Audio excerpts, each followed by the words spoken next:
Interesting year for Purdue last year as they won 26 games. NCAA tournament team, that, however, did not go very well. Bounced out in their first game. They add some talent to this team. Carson Edwards will help them quite a bit in the backcourt. And, of course, a really good Big Ten story with Spike Albrecht making the move from Michigan to Purdue, staying in the league for that final year, a native of Indiana. Matt Painter, the head coach of the Boilermakers, is with us here. And, Coach, last year was a kind of a weird year, I think, to assess. Ultimately, what do you take from a season where in the regular season you were tremendous, and then I know you fell short of your goals in the NCAA. So what's the takeaway? Yeah, well, for us, that happened a handful of times, during the season. We survived 3 of them during the course of the year. We had a game at Maryland at home, Michigan State at home, where we survived it and still won the game. We had a game where we had a 19-point lead against Iowa and lost it. So, that was trending during the year, and I thought our personnel didn't fit that. We weren't great when people came after us and pressed us at the end of games, and you worked on. It's the only thing that we've really worked on. As your season develops, something's always going to give you some troubles, and you continue to work on it and you get better. That was just something with our personnel where we didn't get better in that aspect, but we kept putting ourselves in position to win, and Arkansas Little Rock is no different.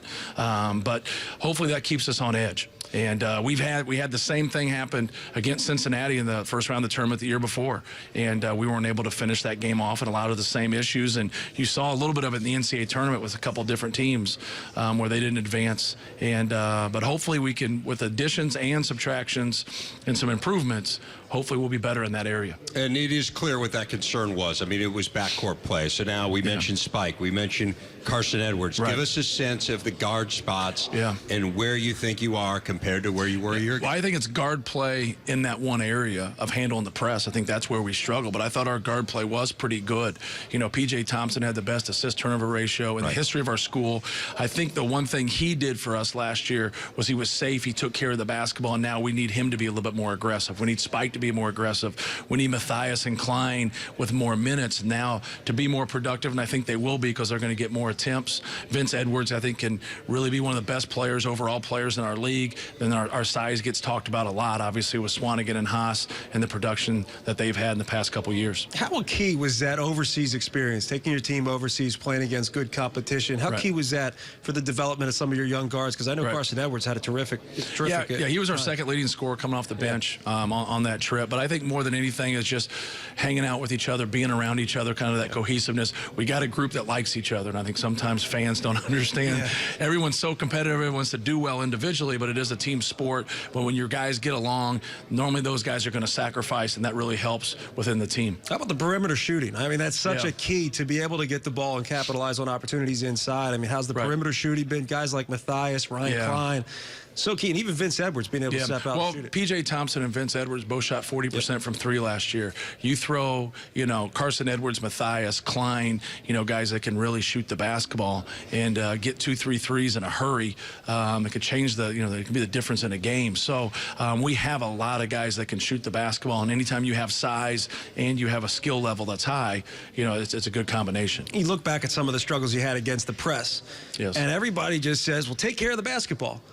But really, what is it? What is it that you really struggled with? Was it decision-making? Yes. Was it physically just not handling the pressure? I mean, what was it that you guys struggled with? A little bit of everything, kind of a comedy of errors at times. And as you watch the NCAA, one guy's not fundamentally sound. One guy hides from the ball. One guy doesn't cut hard or make a second cut to get open. It's just you have varying. It's not one aspect of basketball. There's a lot of different things that go into it, and we've always had guys that wanted the basketball and stuff. And so I think some of our younger guys understood that, hey, you got to want the basketball. You got to go get the basketball. At times in a press, you're going to get it to where 2 people are on you, and you got to be able to step through, be strong with the basketball, make a good play, and then be there for your teammate. Don't hide from them. Don't assume you're taking care of it and everything's cool. No, I got to help you in case something happens and not run scared and go away from the ball. So when you're bigger, sometimes it's a little bit harder because you don't have many people that can cut, but we would go small at times and still have those issues. And so it's a combination of a lot of things.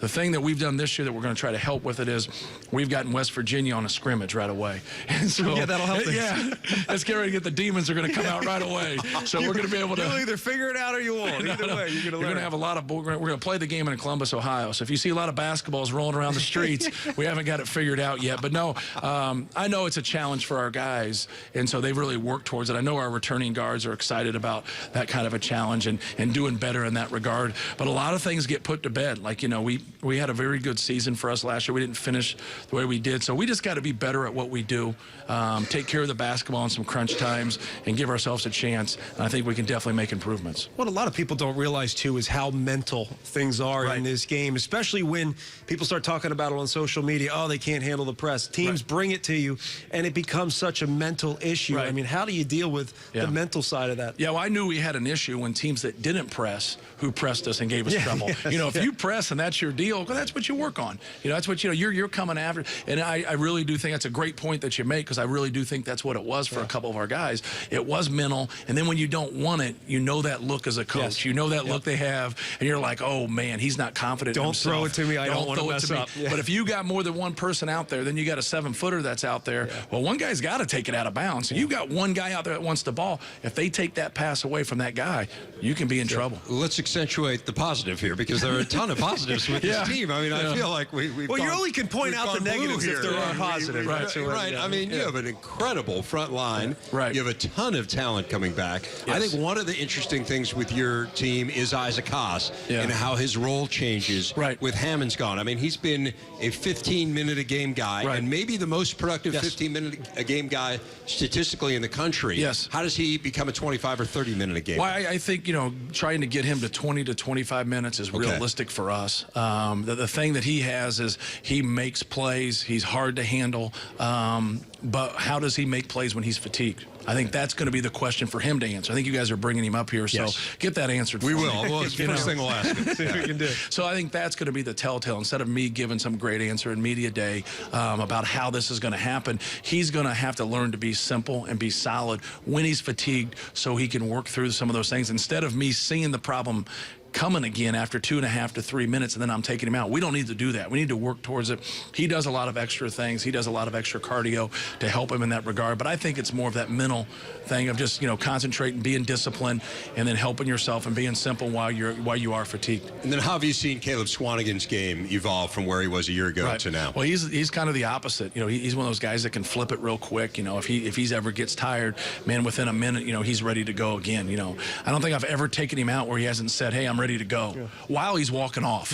You know, and so he's worked really hard at his body. He's put in a lot of time, and so he's a guy that's going to log a lot of minutes and play a lot of different spots. So I think that different look we have with him at the 5 when Haas isn't in there really allows us to be skilled. It really allows us to stretch some things out. So we're going to have 2 different looks with him at the 4 and him at the 5, just like Vince Edwards. You know, when Vince Edwards is at the 3, you know, he's a valuable player for us. But then once he goes to the 4 and he's handling the basketball, we're able now to have Carson Edwards and Matthias in, or Matthias and Klein in at that 2-3, and it puts a lot of skill on the court. A lot of skill, a lot of size. Very few people in this league can match that combination, what Purdue has, and one of the reasons people are picking them at the top, towards the top, if not at the top of the league. I mean, right there. Matt Painter, the head coach of the Boilers. Thanks a lot, Coach. Really appreciate it.